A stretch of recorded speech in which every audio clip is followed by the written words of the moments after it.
అందరికీ నమస్కారం అండి. ఇప్పుడు ప్రస్తుతానికి నేను అనకాపల్లిలో ఉన్నాను. అయితే సీఎం రమేష్ గారి ఇంటర్వ్యూ ఇప్పటివరకు 4-5 సార్లు అనుకున్నా అనివార్య కారణాల వల్ల పోస్ట్‌పోన్ అవ్వడం జరిగింది. ఫైనల్లీ ఈరోజు సీఎం రమేష్ గారితో ఉండడం జరిగింది. ముందైతే వెల్కమ్ చెప్పేద్దాం. సార్ నమస్కారం అండి. సీఎం స్థాయి అనే కుర్చీని సంపాదించడానికి చాలా ఏళ్ళు కష్టపడి ఎంతో శ్రమిస్తే గాని రాని ఆ సీఎం అనే పేరుని మీ ఇంటి పేరులో పెట్టేసుకున్నారు కదా సార్. అందరూ సీఎం రమేష్ అంటే కమింగ్ జనరేషన్స్కి నిజంగా ఈయనే సీఎం ఏమో అన్నట్టుగా ఉంది ఆ పేరు. No, I'm not ex CM, always CM. Exactly sir, అది మీ పేరులోనే కలిపి పెట్టేసుకున్నారు. True sir. ఇప్పటి సీఎం రమేష్ గారు అందరికీ తెలుసు, కానీ ఒకప్పటి సీఎం రమేష్ గారు ఎంత కష్టపడితే ఈ స్థాయికి వచ్చారనేది చాలా తక్కువ మందికి తెలుసు. సో దాని గురించి ఒకసారి తెలుసుకోవాలనుకుంటున్నాను. మీ నేటివ్ ప్లేస్ రాయలసీమ అని చెప్పాను నేను. మీ ఫ్యామిలీ బ్యాక్గ్రౌండ్ గురించి, అమ్మ గురించి, నాన్న గురించి ఇంతవరకు మీరు ఎప్పుడూ మాట్లాడలేదు.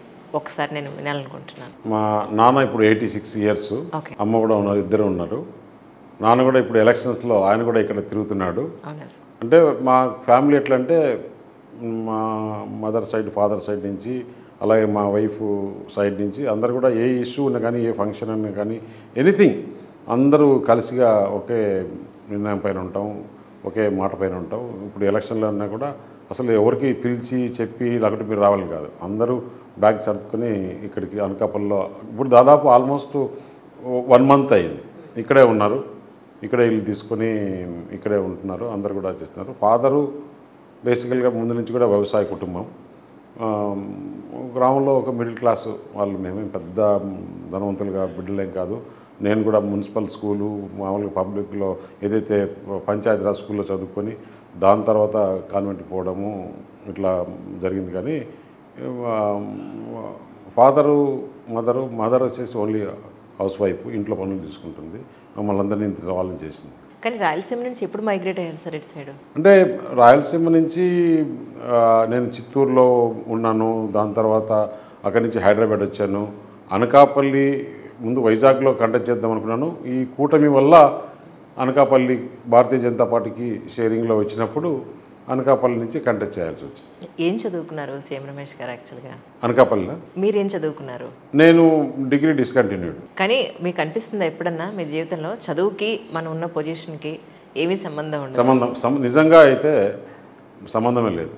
నాది ముందు నుంచి కూడా, చిన్నప్పటి నుంచి కూడా think big, strive to achieve. కానీ మీ పిల్లలు ఇద్దరి పేర్లు రా పేరు మీదే, రా అక్షరం మీదే పెట్టారు, ఎందుకు? రిత్విక్, రిత్విన్ అంటే అది పుట్టిన నక్షత్రం ప్రకారము, రాశి ప్రకారము, దాని ప్రకారము అదంతా మా వైఫ్కే తెలుసు. కానీ నమ్ముతారు దాన్ని? తప్పకుండా, వీఆర్ వెరీ స్పిరిచువల్. ఓకే. అంటే మీ కులదైవం అంటే ఏం చెప్తారు, ఎవరంటే ఏం చెప్తారు? అంటే మాకు ముందు నుంచి కూడా చెన్నకేశ్వర స్వామి అనేది ఉంది, అక్కడ మా విలేజ్లోనే ఉంది, దాన్ని చేసుకుంటే వెంకటేశ్వర స్వామి. మీరు ఫస్ట్ మీ కాళ్ళ మీద మీరు నిలబడ్డారు అని అనుకున్నప్పుడు మీరు చేసిన ఉద్యోగం అంటే ఏది సార్? నాకు బిజినెస్లో డబ్బులు వచ్చినప్పుడు మా మదర్కి కొంచెం జ్యువెలరీ తీసుకోవడము. ఏ బిజినెస్ చేశారు అప్పుడు? అప్పుడు నేను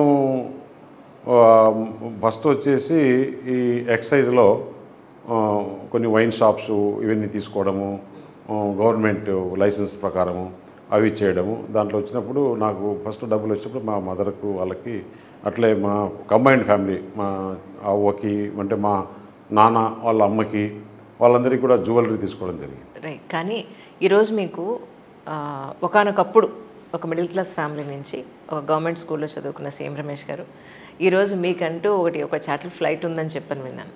ఇక్కడి నుంచి హైదరాబాద్కి ఇక్కడికి 1 డేలో చాలా ఈజీగా వెళ్ళడం. ఇప్పటి వరకు ఈ జర్నీ చూసుకుంటే ఏమనిపిస్తుంది సార్? ఎవరి వల్ల మీరు ఈరోజు ఈ స్థాయి వరకు వచ్చానంటే ఏం చెప్తారు? నా వల్లే. I'm self made. నాకు ఏదో ఉద్యోగం చేసి హైలీ ప్రొఫెషనల్లీ క్వాలిఫైడ్ అదంతా ఏం కాదు. నేను అనుకున్నాను, చేసుకుంటూ వెళ్తున్నాను. ఎక్కడ కూడా భయపడలేదు.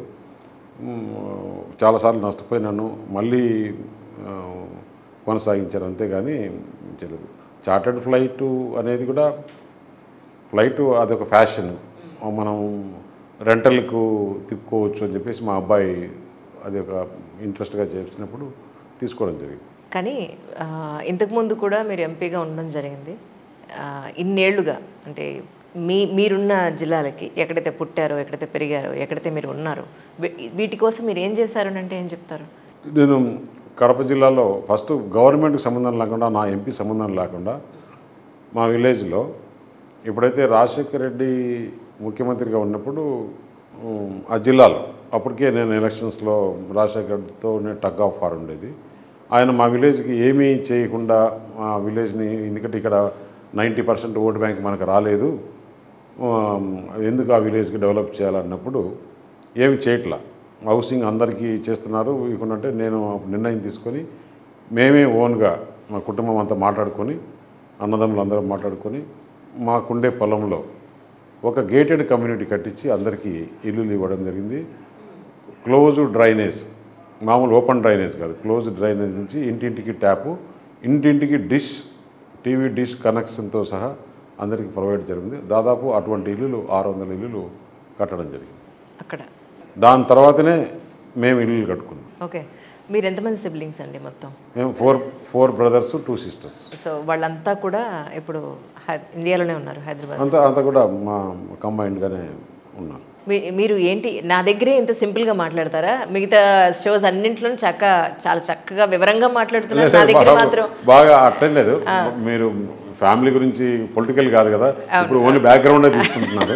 లేదు, పొలిటికల్ గా ఉంది సార్. జనరల్ గా అయితే నా స్టైల్ ఏంటంటే అక్కడి నుంచి మొదలుపెట్టి ఒక బయోగ్రఫీలా వస్తుంది అనమాట. అందుకని నన్ను మన వాళ్ళు పిలిచిన కారణం కూడా అదే యాక్చువల్గా చెప్పాలంటే. అంటే నేను చిన్నప్పటి నుంచి కూడా ఏదన్నా ఒకటి అనుకొని చేస్తే సాధించుకుంటూ ఇంతవరకు అయితే సాధించుకుంటూ వచ్చా.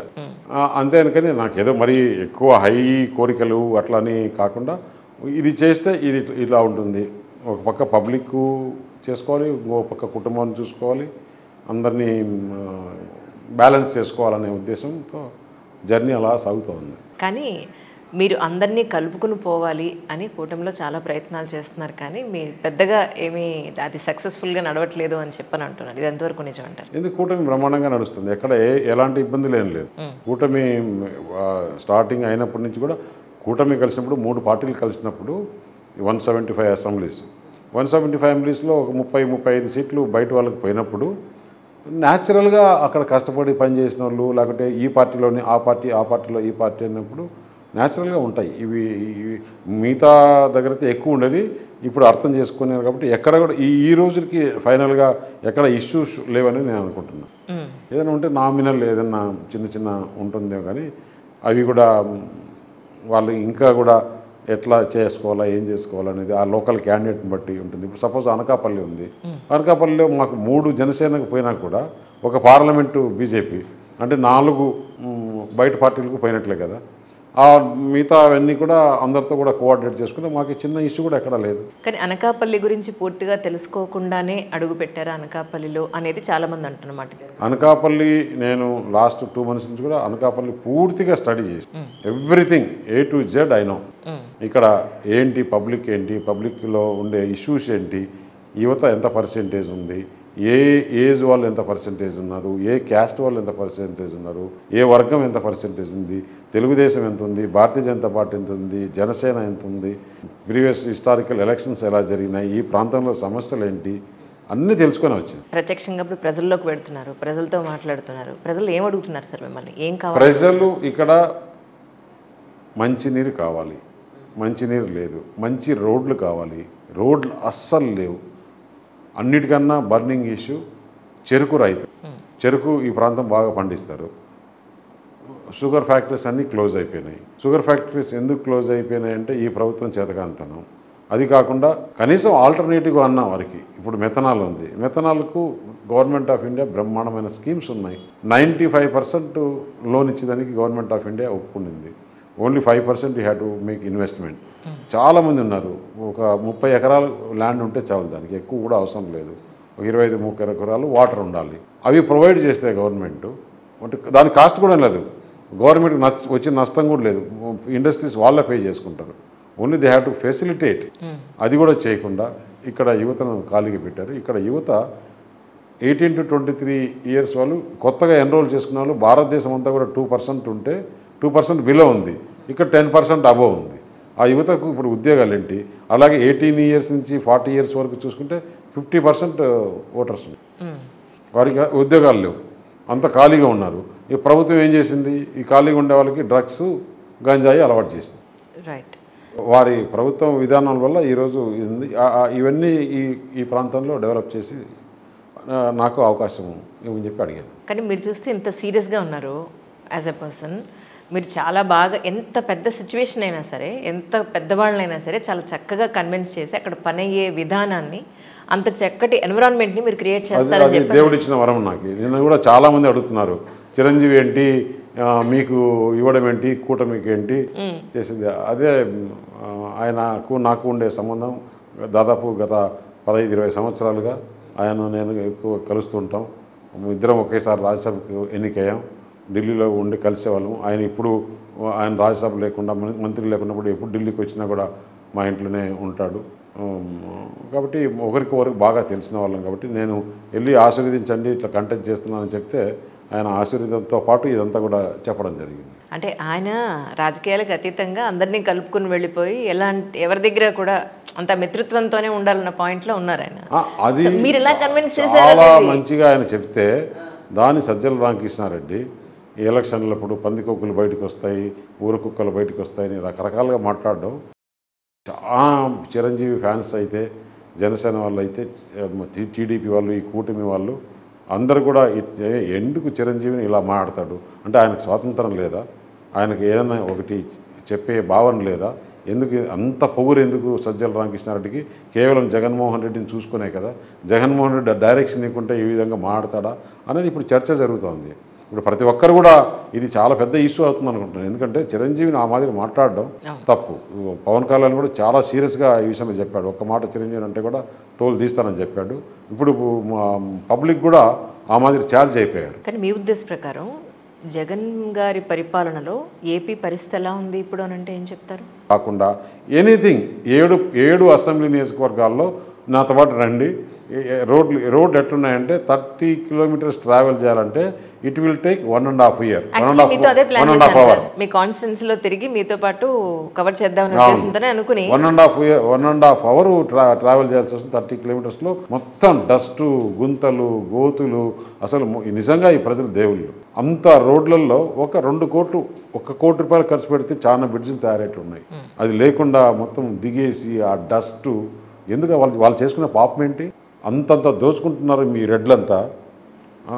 ఆ రోడ్డు కొంచెం పాడు చేస్తే వారి ఆరోగ్యం ఎంత బాగుంటుంది. వాళ్ళు 30 నిమిషాల్లో పోయేది 1.5 గంటలు పోతున్నారంటే వాళ్ళు man hours 1 hour Jaganmohan Reddy తినేసినట్లే కదా. అంత మాత్రం రోడ్లు కనపట్లేవా? ఎవరు చెప్పేవాళ్ళారా? ఈ ఎమ్మెల్యేలు, ఈ ఎంపీలు ఏమైపోయారు? నిజంగా నాకు ఆంధ్రప్రదేశ్లో ఇంత బ్యాడ్గా పరిస్థితి ఎక్కడా లేదు. కానీ సీఎం రమేష్ గారు తలుచుకుంటే రాజకీయాలకు అతీతంగా కూడా రోడ్లు వేయించేయగలరు తలుచుకుంటే. నిజంగా కూడా అనుకుంటే ఈ ప్రాంతంలో చాలా కంపెనీస్ ఉన్నాయి. ఎన్టీపీసీ ఇక్కడే ఉంది. సిఎస్ఆర్ కింద కంపెనీస్ అడిగితే ఆ కంపెనీ ఆ మాత్రం లేదు. నాకేమిస్తావు చెప్పు. ఇక్కడ ఉండే ఎమ్మెల్యేలు అసలు ఆ కనబాబురాజు అయితే 75 సంవత్సరాల వయసు, అతని ఎక్స్పైరీ డేట్ అయిపోయింది. ఎందుకు ఇంకా మొత్తం ఇండస్ట్రీస్ను అంతా పీడిచ్చేసి కనీసం ఆ ప్రజలకు ఆ ఇండస్ట్రీస్ బ్రహ్మాండమైన మల్టీనేషనల్ కంపెనీస్ వారికి దారన్నా ఇచ్చేదానికి లేదా? ఇప్పుడు ఇక్కడ నుంచి అచ్యుతాపురం పోవాలంటే అసలు 4 lane రోడ్ వేసుకోవాలి, ప్లస్ సర్వీస్ రోడ్ ఉండాలి లోకల్ వాళ్ళు పోయేదానికి. ఇంత ఫ్యాక్టరీలకు రోజు 20-25 వేల మంది ఉమెన్ వెళ్తారు బ్రాండిక్స్కి. ఆ రోడ్డు ఎలా ఉంది పాపం? వాళ్ళు కూర్చొని బండిలో వాళ్ళకు తొందరగా నడువులు ఇరిగిపోతాయి, వాళ్ళకు ఏదో ఒక జబ్బులు వస్తాయి. ఆ డస్ట్ ప్లస్ ఆ బస్సులో పోవాలంటే గుంతల్లో పోయేసి వారి ఆరోగ్యం గురించి ఎవరన్నా ఆలోచన చేస్తున్నారా? ఈ ఎమ్మెల్యేలు నాకు డబ్బులు వస్తే చాలు, జగన్మోహన్ రెడ్డి మీరు కావాలని దోచుకొని నా దగ్గర రావద్దు, ఆయన కావాల్సింది ఆయన దోచుకోండి. కానీ రేపు మీరు నామినేషన్ వేస్తున్నారు. నామినేషన్కి కూడా చాలా భారీ స్థాయిలో రాజ్నాథ్ సింగ్ గారు వస్తున్నారని చెప్పని విన్నాను. రాజ్నాథ్ సింగ్ మీరు రిక్వెస్ట్ చేస్తే వస్తున్నారా లేకపోతే పార్టీ డిసైడ్ చేస్తుంది? రిక్వెస్ట్ చేస్తే ఒక క్యాండిడేట్గా రిక్వెస్ట్ చేస్తే పార్టీ ఎవరెవరు ఎక్కడికి పోవాలా ఏంటనేది. నిన్న హైదరాబాద్లో నామినేషన్ వేశారు, అక్కడికి పీయూష్ గోయల్ వచ్చాడు. అటు నాకు అనకాపల్లి కదా సీఎం రమేష్ అని చెప్పి ఇక్కడికి రాజ్నాథ్ సింగ్ గారు రావడం జరిగింది. మీ ఫేవరెట్ ఫుడ్ అంటే ఏం చెప్తారు? ఫేవరెట్ ఫుడ్ నాకు మామూలుగా మన రాయలసీమలో జొన్న సంగటి, పప్పు. అచ్చా, నాన్ వెజ్ నేను నాన్ వెజ్ తీసుకుంటాను కానీ ఎక్కువ నాకు నాన్ వెజ్ కన్నా వెజిటేరియన్ ఎక్కువ ఇష్టం. మరి రాగి సంగటిలో మా దగ్గర కడప పప్పు అని చేస్తారు, లేదు వేరుశనగలతో చట్నీ. ఫేవరెట్ సినిమాలు చూస్తూ ఉంటారు సార్? చాలా తక్కువ అండి, అసలు అంత టైం లేదు. ముందు నుంచి కూడా ఎప్పుడు నుంచి కూడా ఏదైనా ఇంట్లో ఎప్పుడైనా పిల్లలు ఉన్నప్పుడు ఇంట్లో హోమ్ థియేటర్ ఉంది, పిల్లలు ఉండి ఇది బాగుంది అది అంటే అది కూడా కొంచెం చూస్తే నిద్రపోయేస్తాం. కానీ రాధాకృష్ణ గారి షోలో మిమ్మల్ని నువ్వు అని ఆయన జనరల్గా అందరినీ నువ్వు అని అంటారు. అంటే మీకు ఆయనకి అంత సన్నిహిత సంబంధం ఉందా? నాకు ఆయనతో 92 నుంచి పరిచయం. ఓకే. 92 నుంచి పరిచయం అంటే మామూలుగా వాళ్ళ బాగా దగ్గర, రైట్. అంటే వాళ్ళు మా ఫ్యామిలీ కానీ వాళ్ళ ఫ్యామిలీ కానీ అందరం కలుసుకోవడం, ఏదైనా ఫంక్షన్లు ఉంటే చేసుకోవడం అదంతా. కానీ కవిత గారి అరెస్ట్కి సంబంధించి మీ ఉద్దేశం ప్రకారం ఇప్పుడు ఎలక్షన్స్ అయ్యే లోపల బయటకు వచ్చే అవకాశం ఉందంటారా? అది కోర్టు చెప్పాలి, మనం అట్లా చెప్తాం. కోర్టులో ఉండే ఇష్యూని ఆమెకు బెయిలు ఇవ్వచ్చా ఇవ్వకూడదు అనేది వాళ్ళ అడ్వకేట్స్ వాళ్ళకుంటే కోర్టులో ఆర్డర్ని బట్టి ఉంటుంది. కానీ ఆ ఇష్యూలో నాకు అంత డీటెయిల్గా ఐడియా లేదు. అంటే ఇదంతా ప్లాన్డ్గానే జరిగింది, బీజేపీ ప్లాన్డ్గానే చేసింది అనేది అపోజిషన్. మీరు అవినాష్ రెడ్డి గురించి అయితే నేను చెప్పగలుగుతా, కానీ కవిత గురించి నాకు నిజంగా కూడా అంత, ఎందుకంటే అది మన స్టేట్ రాజకీయం కాదు. రైట్. ఇప్పుడు ప్రస్తుతానికి మీరు ఏ నినాదంతో ప్రజలకు ఏమి మీరు ఏమంటారు నమ్మకాన్ని ఇచ్చి, లేదంటే ఇవి మేము చేస్తాం, ఈ పనులు చేస్తామని చెప్పి మీరు ప్రజల్లోకి వెళుతున్నారు అంటే ఇక్కడ యువతకి ఉద్యోగ అవకాశాలు కల్పించాలి ముఖ్యంగా. అది ఈ డబుల్ ఇంజన్ సర్కార్ ఉంటేనే మన ఆంధ్రప్రదేశ్లో ఈ కూటమి గెలిస్తే చంద్రబాబు నాయుడు ముఖ్యమంత్రి అవుతాడు, అటు ప్రధానమంత్రి నరేంద్ర మోడీ గారు పక్కా. ఈ ఇద్దరు ఉన్నప్పుడు డెఫినెట్గా ఇక్కడ అనకాపల్లి యువతకి ఫస్ట్ ఆఫ్ ఆల్ పరిశ్రమలు రావాలి, దాని తగ్గట్టు ఇన్ఫ్రాస్ట్రక్చర్ డెవలప్ చేయాలి. ఇప్పుడు ఈ రోడ్స్ అన్నీ కూడా స్టేట్ గవర్నమెంట్ సెంట్రల్ గవర్నమెంట్ ఏదైనా నేషనల్ హైవేస్ తీసుకోవాలంటే కొన్ని నేషనల్ హైవేస్ తీసుకొని మాడుగుల, నర్సీపట్నము, చౌడవరం అవి కలుపుకుంటూ ఒక హైవే తీసుకోవడము, రైల్వే లైన్స్ చేసుకోవడము. ఏ ఇండస్ట్రీ రావాలన్నా కానీ అక్కడ ఆ ప్రాంతంలో పోర్ట్ ఉండాలి, ఎయిర్పోర్ట్ ఉండాలి, రైల్వే లైన్ ఉండాలి, నేషనల్ హైవే ఉండాలి. అవన్నీ కూడా అనకాపల్లికి అనువుగా ఉన్నాయి. కాబట్టి ఇక్కడ హైడ్రోజన్ ప్లాంట్స్ పెట్టడానికి ఇష్యూ ఉంది. హైడ్రోజన్ ఎందుకంటే ఇప్పుడు ఫ్యూచర్లో వచ్చేదంతా కూడా హైడ్రోజన్. దాదాపు 200 బిలియన్ అంటే 16 లక్షల కోట్లు మన డబ్బులు ఫారెన్కి పోతుంది through oil purchase, coal purchase, gas purchase వల్ల. ఇప్పుడు ఫ్యూచర్లో అన్నీ కూడా ఇంకా వెహికల్స్, బ్యాటరీ వెహికల్స్ వచ్చేస్తాయి, అంటే పవర్తో కార్లు కానీ, మోటార్ సైకిల్ కానీ, లారీలు కానీ అంతా కూడా ఈవెన్ ఆల్ ఎక్విప్మెంట్ కానీ, ఎక్స్వేటర్స్, డంపర్స్, బస్సెస్ ఇవన్నీ కూడా ఎలక్ట్రిక్ వచ్చినప్పుడు మనము ఇంపోర్ట్ చేసుకునే ఆయిల్, గ్యాస్ ఇదంతా తక్కువ అయిపోతుంది. హైడ్రోజన్ చేస్తే మనం పవర్ ఎక్స్పోర్ట్ చేయొచ్చు బయట కంట్రీస్. దానివల్ల చాలా ఆ ప్లాన్స్కు చాలా డిమాండ్ ఉంది. ఇప్పుడు గవర్నమెంట్ ఆఫ్ ఇండియా కూడా పాలసీ రిలీజ్ చేసింది. ఓన్లీ వాళ్ళకి కావాల్సిన ల్యాండ్ ఏంటంటే సీ దగ్గర కావాలి. సీ దగ్గర మా కాన్స్టిట్యూన్సీలో 3 అసెంబ్లీ సెగ్మెంట్లలో కోస్టల్ ఏరియా ఉంది. ఆల్మోస్ట్ దాదాపు 70 కిలోమీటర్స్ కోస్టల్ ఏరియా ఉంది. ఇవన్నీ కూడా చేసేదానికి అనువుగా ఉంటుంది. ఒక్కొక్క ప్లాంట్లో 5,000 నుంచి 10,000 ఉద్యోగాలు వచ్చే అవకాశం ఉంది.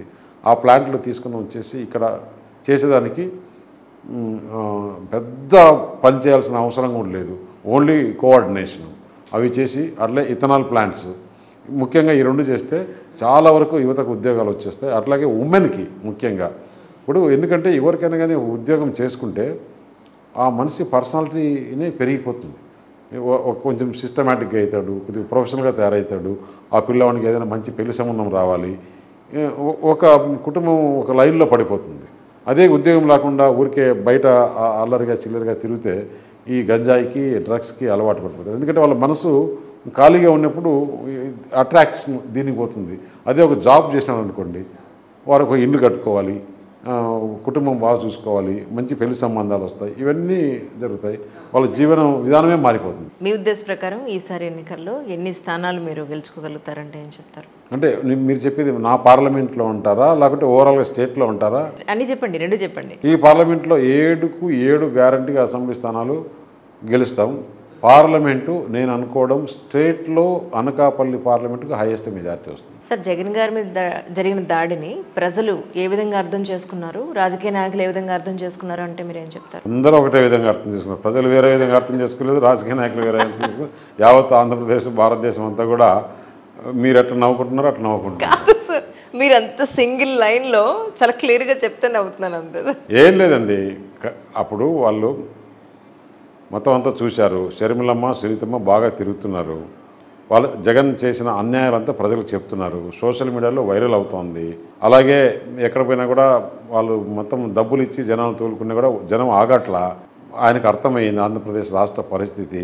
ఏదన్నా అప్పుడు కోడికత్తి మాదిరి ఒక సింపతి చేసుకుందామని కరెక్ట్గా అక్కడ పోయిన తర్వాత కరెంట్ ఆఫ్ చేసి లైట్లు ఆఫ్ చేసేసి, సీను నువ్వు చిన్నగా నాకు గీకు, నేను నీకు చిన్నగా గీకుతాను, మనం ఇది చేసుకుందామని చెప్పేసి క్లియర్గా మాట్లాడుకొని చేసుకున్నారు. లైట్లు ఆఫ్ చేసి మళ్ళీ లైట్లు వచ్చినాయి.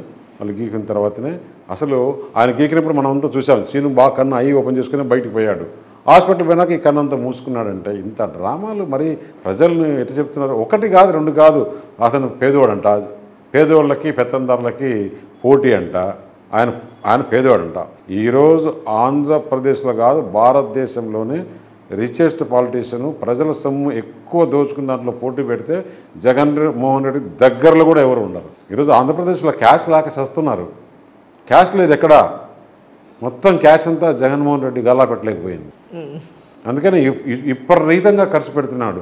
ఇక్కడ అనకాపల్లిలో మీటింగ్ పెడితే సిద్ధమని శ్రీకాకుళం నుంచి బస్సులు పెట్టి మనుషులను తెచ్చుకుంటున్నాడంటే ఏమని అర్థం కావాలి? నిన్న వైజాగ్లో చూస్తే అసలు అట్టర్ ఫ్లాప్.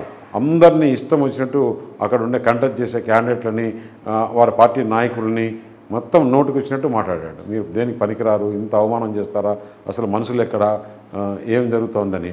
కొన్ని ఛానళ్ళు ఏమో అబ్బో భారతదేశంలో ఆంధ్రప్రదేశ్లో జగన్ అంట బస్సు యాత్ర చేస్తేనంట ఇంకా అసలు ఊగిపోయిందంట, ఆంధ్రప్రదేశ్ ముఖ చరిత్ర మారిపోయిందంట. సిగ్గుండాలి ఆ ఛానల్కు. అసలు ఏమనుకుంటారు ప్రజలని? సమాజం కోసం అంటారు, మీ ఇష్టం వచ్చినట్టు ప్యాకేజీలు తీసుకుని ఎందుకు ఆ ఛానల్ సాక్షి అని పెట్టుకోవచ్చు కదా పేరు, లేకుంటే జగన్ ఛానల్ పెట్టుకోవచ్చు. ఎందుకు ఇట్లా ఊరికే ప్రజలు ఎందుకు ఇట్లా ఇంత మభ్యపెట్టి ఇది చేస్తారు? ఇవన్నీ ఎక్కడ మీ పాపం ఊరికే పోదు. మీరు ఒక ఇదిగా ఉండాలి, కానీ మరీ ఒక్కరికి ఇంత కొమ్ము కాయడం అనేది మీకు ఆ పాపం ఊరికే పోదు. కానీ ఈసారి ఎలక్షన్స్లో జగన్ గారు కనుక ఓడిపోతే పరిస్థితి ఎలా ఉండే అవకాశం ఉందంటారు మీ ఉద్దేశ ప్రకారం? కేసీఆర్ ఓడిపోయిన తర్వాత బీఆర్ఎస్ కొలాప్స్ అయ్యడానికి 100 రోజులు పట్టింది. ఆంధ్రప్రదేశ్లో జగన్మోహన్ రెడ్డి ఓడిపోయిన తర్వాత 100 గంటలు, only 100 hours is enough. Oh my God. You note it down. After 101 hour you talk to me. జనాల్లో నిజంగా అంత అసంతృప్తి ఉందంటారా? కసి, అసంతృప్తి వేరు, కసి ఉండేది వేరు. నెక్స్ట్ లెవెల్ కాదు. అంటే అసలు ప్రజల్లో నిన్న చూస్తున్నా నేను, పాయకరావుపేటలో నామినేషన్కి బయట ఎట్లా ఎండ ఉంది. ఒక 5 నిమిషాలు ఎవరన్నా ఉండమని చెప్పండి వైఎస్ఆర్ వాళ్ళని వచ్చి. కష్టం. జగన్ ఒక 10 నిమిషాలు ఉండమని చెప్పండి చూద్దాం. ఎండ చాలా ఉంది సార్. యాక్చువల్లీ 3 గంటల సేపు నిన్న పోలీసులు సహకరించినా కూడా 3 గంటల సేపు ఎండలో ఉన్నారు. నిన్న 10 నుంచి 1 గంట 1:30 వరకు 3:30 గంటల సేపు ప్రజలు ఎండలో ఉన్నారు, కసిగా ఉన్నారు. అది చూస్తేనే అనిపించింది నాకు అయిపోయింది మొత్తం వాషౌట్ వైసీపీ. కానీ మన ఇంట్లో ఒక చిన్న ఫంక్షన్ చేయాలంటేనే ఎన్నో రకాల పనులకి ఎంతోమందికి అప్పచెప్తూ ఉంటాం. అలాంటిది మీరు ఇక్కడ ఎన్నికల్లో పోటీ చేస్తూ జనాల్లో తిరుగుతూ ఉంటే మీ చుట్టూ ఉన్న ఒక 10 మంది చేతులు లేదా 100 మంది 10 మంది కాదండి, ఆల్మోస్ట్ బ్యాక్గ్రౌండ్లో అందరూ వాలంటరీగా వార్ రూమ్ కానీ సోషల్ మీడియా కానీ కాల్ సెంటర్లు కానీ 1300 మంది పనిచేస్తున్నారు. సో నేను ఏంటంటే అట్ ద సేమ్ టైం మీ ఫ్యామిలీ మెంబర్స్, మీ పిల్లలు కానీ మీ బ్రదర్స్ కానీ వీళ్ళందరూ కూడా ఎన్నో రకాలుగా సపోర్ట్ చేస్తే తప్ప మీరు ఇంత ప్రశాంతంగా వర్క్ చేస్తున్నారు. Morning 6 to night 1:32. సో ఈ సందర్భంగా ఎవరెవరికి మీరు కృతజ్ఞత తెలుపుకోవాలి అని అంటే ఏం చెప్తారు? అంటే ఫ్యామిలీ, మన ఇంట్లో మనం కృతజ్ఞతల కన్నా ఇక్కడ ఈ ప్రజలకి నన్ను రిసీవ్ చేసుకొని నేను చెప్పింది వింటున్నారు. ఈయనైతే చేయగలుగుతాడని డెలివరీ ఇచ్చుకునే వాళ్ళు నిజంగా కూడా అంత త్వరగా తెలుసుకున్నారు. ఎందుకంటే నేను ఏమీ చేయకుండా ఇక్కడికి వచ్చి నేను ఇది చేస్తానంటే ఎవరు నమ్మరు. అందుకని మన హిస్టరీ చూసుకున్నారు, ఇతను డెలివరబుల్ కాదా, అవునా, ఇతనైతే చేయగలుగుతాడు అనే నమ్మకం వచ్చింది. యాజ్ యూ సెడ్, మీరు ప్రీవియస్ ఇంటర్వ్యూలో చెప్పారు, ఎమ్మెల్యేకి అయితే ఖచ్చితంగా లోకల్ నాన్ లోకల్ అనేది వర్తిస్తుంది, ఎంపీకి అయితే కాంటాక్ట్స్ ఉంటే చాలు, ఇక్కడ మనం ఏం పనులు చేయించగలం అనేది కాంటాక్ట్స్ పరంగానే మనం చేయించగలం. నేను అదే చెప్తున్నా. నిన్న ప్రెస్ మీట్ పెట్టి అతను స్థానికుడు కాదు అన్నారు. శాసనసభకు స్థానికుడై ఉంటే బాగుంటుంది, పార్లమెంటుకు పరిచయాలు పలుకుబడి ఉండాలి, ఇక్కడ ఈ ప్రాంత ప్రజలకి ఎవరు మేలు చేసేవాడే ఉండాలి. ఆయన నిన్న నామినేషన్ వేస్తూ ప్రెస్ మీట్ పెట్టి రమేష్కు ఇక్కడ మండలాలు తెలియదు, ఊర్లు తెలియదు, ఇక్కడ ప్రాంతం తెలియదు, ఇక్కడ ఏ సమస్యలు తెలియదని.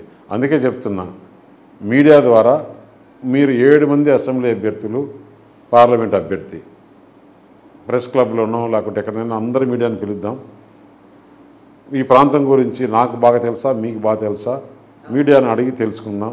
మీడియాను క్వశ్చన్లు వేస్తే ఇక్కడ ప్రాంతం గురించి తెలియాల్సిందేంటి, ఏదైనా ఎనీ సబ్జెక్ట్, ఇక్కడ ఎన్ని ఇండస్ట్రీస్ ఉన్నాయి, ఇండస్ట్రీస్లో ఎంతమంది పనిచేస్తున్నారు, ఎంత రెవెన్యూ వస్తుంది, ఎన్ని మండలాలు ఉన్నాయి, ఎన్ని గ్రామాలు ఉన్నాయి, ఎన్ని సర్పంచ్లు ఉన్నాయి, ఎన్ని వార్డులు ఉన్నాయి, అన్నీ మాట్లాడుకుందాం. నాకు తెలిస్తే నాకు ఓటేయండి, లేదు ఆయన విత్డ్రా కావాలి, లేకుంటే నేను విత్డ్రా అవుతాను. ప్రజలు కాదు, మీడియా నిర్ణయించితే చాలు. దాని తర్వాత నెక్స్ట్ ప్రజలు. ఇక్కడ అతను మంత్రిగా డిప్యూటీ సీఎంగా ఉండి మోర్ దెన్ ఎంపీ కదా డిప్యూటీ సీఎం అంటే, ఏది నేను నా బ్రాండ్గా, ముత్యాల నాయుడు బ్రాండ్గా నేను ఒక పని చేస్తానని చెప్పాను. ఆయన ఏమీ చేయలేదంటారు మీరు? ఒక్కటి చెప్పుకోవాలి కదా, నువ్వు చేసిన పని చెప్పుకోండి ప్రజలకి. ఒక్కటి చేయలేదు. ఇంకా ఆయనకు పార్లమెంట్లో పోయి అక్కడ ఏం చేస్తాడు, అన్నిటికన్నా ముఖ్యంగా వైఎస్ఆర్ పార్టీ ఎమ్మెల్యేలు గెలిస్తే జగన్మోహన్ రెడ్డి ముఖ్యమంత్రి కదా, కూటమి గెలిస్తే చంద్రబాబు నాయుడు ముఖ్యమంత్రి, ఎంపీలు కూటమి నుంచి గెలిచిన వాళ్ళు ప్రధానమంత్రి, నరేంద్ర మోడీ గారు ప్రధానమంత్రి, జగన్మోహన్ రెడ్డి ఎంపీలు గెలిస్తే ఎవరు ప్రధానమంత్రి? అది చెప్పి ఓటు అడగమనండి. కానీ మీరు అన్నిటికన్నా ముఖ్యంగా ప్రజలు చాలా అప్రమత్తగా ఉండాలి. ఎందుకంటే ఈ ల్యాండ్ కొత్తగా యాక్ట్ తెచ్చాడు, ల్యాండ్ టైటిల్ యాక్ట్ అని. అంటే ఇప్పుడు నాకు ఎప్పుడో మా తాతల దగ్గర నుంచో, లేకపోతే ముత్తాతల దగ్గర నుంచో, లేకపోతే నేను కొన్నేటివో, మా నాన్న కొన్నేటివో, లేకపోతే ఎవరైనా కానీ ఆస్తులు, ఒక ఇల్లు కానీ, లేకపోతే ఎక్కడ పొలం కానీ, అగ్రికల్చర్ ల్యాండ్ కానీ ఏదైనా మనం కొన్నామనుకోండి, అది మనకు ఉంటుందనే కదా మనకు. ఇప్పుడు అటువంటిది జగన్మోహన్ రెడ్డి కొత్త యాక్ట్ తెచ్చి ఈ భూములు నీ భూమిని నువ్వు అప్లై చేసుకోవాలంట. అప్లై చేసిన 3 నెలల లోపల నీకు నీదని చెప్తారు. టైటిల్ ఆయన దగ్గర ఉంటుంది. లేదు నువ్వు అప్లై చేసుకోలేదంటే ఆ భూమి ప్రభుత్వానికి పోతుందంట, అంటే జగన్మోహన్ రెడ్డికి. ప్రభుత్వం అంటే అది అక్కడ పోయినాక జగన్మోహన్ రెడ్డి తీసుకుంటాడు. ఎందుకు చేస్తున్నాడు ఇదంతా అంటే, ఇప్పుడు అప్పులు తేవాలంటే ప్రభుత్వ ఆస్తులన్నీ అయిపోయినాయి, ఇంక ప్రైవేట్ ఆస్తులు పెట్టి తీసుకురావాలా. మళ్ళీ ఏమంటాడు, నీకు ఇన్ని రోజులు బటన్ నొక్కి డబ్బులు ఇచ్చినా కదా, అది ఇంకా నీ అప్పు ఉంది కదా, ఈ స్థలము పెట్టుకోండి అని చెప్పేసి చేస్తాడు. ఎక్కడన్నా కానీ ఒక సెంటు అన్నదమ్ములు ఇది నీదా నాది అని దగ్గర కొట్టుకుంటున్నారు, కేసులు పెట్టుకుంటున్నారు. ఈయన మొత్తమే ఇంకా డబ్బు పొలం తీసుకుపోతే, ఇల్లు తీసుకుపోతే, తాకట్టు పెడితే ఏం చేయాలి? ప్రజలు అప్రమత్తంగా ఉండాలి. ఈ యాక్ట్ రాకూడదు. ఈ యాక్ట్ జగన్మోహన్ రెడ్డి వస్తే ఈ యాక్ట్ వస్తుంది, జగన్మోహన్ రెడ్డి గెలవకుండా పోతే ఈ యాక్ట్ రాదు. కానీ టీడీపీలోంచి మీరు బీజేపీలోకి వచ్చినప్పుడు ఇప్పుడంతా పొత్తులో భాగంగా అంతా అలయన్స్లో మీరంతా ఒకే కూటమిలో ఉన్నప్పటికీ ఆయనతో మీరు వ్యతిరేకించి విభేదించి ఏమీ రాలేదని చెప్పని విన్నాను. కానీ ఆయనకి చెప్పే వచ్చారా ఇలా వెళ్దామని అనుకుంటున్నానండి? ఎవరన్నా చెప్పే వస్తారండి? ఏమో చాలా మంది అన్నారు చెప్పే వచ్చారండి ఆయనకి తెలుసు అని చెప్పని. ఇప్పుడు రకరకాల స్పెక్యులేషన్స్ ఉంటాయి. అవును అవును, రాజకీయ నాయకులు అందరిపైన స్పెక్యులేషన్స్ ఉంటాయి కదా, అట్లేం లేదు. అంతేనంటారా? నిన్న ఝాన్సీ గారు అన్నారు ఒకళ్ళకొకళ్ళు ఎవరికి బలం లేదు కాబట్టే ముగ్గురు కలిసి ఒక కూటమిలా ఏర్పడ్డారు, 3 పార్టీలు కలిసి, సింహం ఎప్పుడు సింగిల్గా వస్తుంది అని అన్నారు. దీనికి మీ సమాధానం? సింహం సింగిల్గా ఎప్పుడో బోన్లో పెట్టేస్తారు. రేపు 13వ తారీఖు బోన్లో పెట్టేస్తారు జనం, అంతే. ఇదే సింహము, ఇవన్నీ రాజు, నేను రారాజును, ఇవన్నీ ఎందుకు? సింహం అయితే సింగిల్గా వచ్చేట్టుగా ఉంటే అనకాపల్లి సీటు ఎందుకు మరి ఆపుకున్నాం? అన్నీ అనౌన్స్ చేసావు కదా. మీ ఇడుపులపాయలో మీ తండ్రి సమాధి దగ్గర అన్నీ అనౌన్స్ చేసావు. ఇదే ముత్యాల నాయుడికి అసెంబ్లీ అభ్యర్థికి కూడా అనౌన్స్ చేసావు. పార్లమెంట్ ఒక్కటే సీఎం రమేష్ వల్ల పెండింగ్ పెట్టుకున్నావా లేదా? అందరికి ప్రపంచానికంతా తెలిసింది కదా.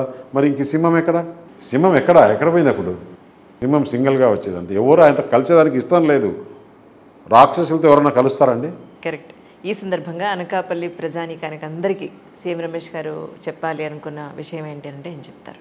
ఈ ప్రాంతంకి మంచి అవకాశాలు ఉన్నాయి. ఇండస్ట్రియల్గా డెవలప్ అయ్యేదానికి, ఇక్కడ ఉద్యోగ అవకాశాలు తెచ్చడానికి చాలా ఉంది. ఇన్ఫ్రాస్ట్రక్చర్ అంతా డెవలప్ చేయాలంటే కూడా చాలా అవకాశాలు ఉన్నాయి. ఒక్కసారి నాకు అవకాశం ఇవ్వండి, మీరు ఎప్పుడు రమేషే కావాలనే విధంగా పనిచేస్తానని చెప్పి. కానీ ఒకటి, మీరు చూడని డబ్బు కాదు, మీరు చూడని అధికారం కాదు, మీరు చూడని పరిచయాలు కాదు. సో మళ్ళీ ఎందుకు ఈ రాజకీయాలు? ఇంత డబ్బు, ఇంత మీకు పలుకుబడి, ఇంత అధికారం మీ చేతిలో ఉన్నప్పుడు ఎందుకు రాజకీయాలు అంటే? అలా కాదండి. ఇప్పుడు మనం మనిషిగా పుట్టి నాకన్నా ఎంతోమంది పైన ఉన్నారు. నాకన్నా బాగాలేకుండే వాళ్ళు చాలా ఎక్కువ పర్సంటేజ్. అంటే నాతో పాటు ఉండేవాళ్ళు నాట్ ఈవెన్ 1% ఎంటైర్ పాపులేషన్లో. 99% ఈరోజు పాపం వాళ్ళకు ఇల్లు లేదు, తినేదానికి మంచిది లేదు, ఆరోగ్యం బాగాలేదు. మనం మనిషి పుట్టిన తర్వాత ఒక లెవెల్కి అందరినీ తీసుకురావాలి, ఒక ప్రజాసేవ చేసుకోవాలి. లైఫ్ లాంగ్ ఎప్పుడు చరిత్రలో మనం ఎంతోమందిని తలుచుకుంటుంటాం. మనం కూడా అట్లా ఒక చరిత్రలో ఉండాలి, మంచి చేయాలనేది నా ఆలోచన. కానీ అంటే మీ ద్వారా పిఎంఓ వరకు వెళ్తుందనే ఒక ఆశావాహంతో ఈ మాట చెప్తున్నాను, అడుగుతున్నాను. అంటే అట్లా కాదండి. నాకు ఈరోజు మన భారతదేశంలో ఎక్సెప్ట్ ఆంధ్రప్రదేశ్ ముఖ్యమంత్రి తప్పితే నేను ఏ ముఖ్యమంత్రితో అయినా కానీ, ఏ క్యాబినెట్ మినిస్టర్తో అయినా కానీ, ఏ సెక్రటరీతో అయినా కానీ, ఎనీ బ్యాంక్ చైర్మన్లతో కానీ, ఎనీ పబ్లిక్ సెక్టర్ చైర్మన్లతో కానీ డైరెక్ట్గా నేను ఫోన్ చేసి మాట్లాడేదానికి నాకు ఉంది. అటువంటప్పుడు పనులు ఏదైనా కావాలంటే, ఏదైనా భారతదేశంలో ఒక స్కీమ్ వచ్చిందా, లేదు ఒక ప్రాజెక్ట్ చేయాలన్నా ఫస్ట్ అనకాపల్లి లిస్టులో ఉంటుంది. రైట్. కానీ జర్నలిస్టుల పాయింట్ ఆఫ్ వ్యూలో ఇంతకుముందు మేమంతా కూడా ఒక 18 ఏళ్ల క్రితం ఎలక్ట్రానిక్ మీడియాలో శాటిలైట్ ఛానల్స్లో పనిచేసిన వాళ్ళమే. ఇప్పుడు ఎవాల్వ్ అవుతూ వచ్చిన సందర్భంలో అందరూ యూట్యూబ్ ఛానల్స్లో వచ్చి వర్క్ చేస్తున్నాం. కానీ అక్రిడిటేషన్ కార్డ్స్ పాయింట్ ఆఫ్ వ్యూలో ఇన్నాళ్లుగా వర్క్ చేస్తున్న మాకు, నిజంగా సొసైటీ కోసం, ఒక మంచి కోసం వర్క్ చేస్తున్న మాకు ఇంతవరకు అసలు ఏమీ లేవు, మాకు జీతం తప్ప ఇంకోటి ఏది లేదు. సో ఆ పాయింట్ ఆఫ్ వ్యూలో మీ వరకు ఏదైనా ఒక పాయింట్ చెప్తే జర్నలిస్టులకి నిజంగా జర్నలిస్ట్ విషయంలో చాలా ఇష్యూస్ ఉన్నాయి. మీరు చెప్పినట్టు అక్రిడిటేషన్లో కానీ, లేదు వారికి ఇళ్ల స్థలాలు కానీ ప్రతి ఒక్కరికి ఇస్తున్నారు. సమాజంలో 4th పిల్లర్ అని చెప్తారు కానీ వారికి కావాల్సిన సదుపాయాలు చేయట్లా. వారి పిల్లలకి మంచి స్కూల్స్లో 50% ఫీజు కన్సెషన్ కానీ, హెల్త్ పాయింట్ ఆఫ్ వ్యూ కానీ, ఇన్సూరెన్స్లు కానీ ఇవన్నీ కూడా తప్పకుండా ప్రయత్నం మీరు చేస్తానంటారా? తప్పకుండా చేస్తాం.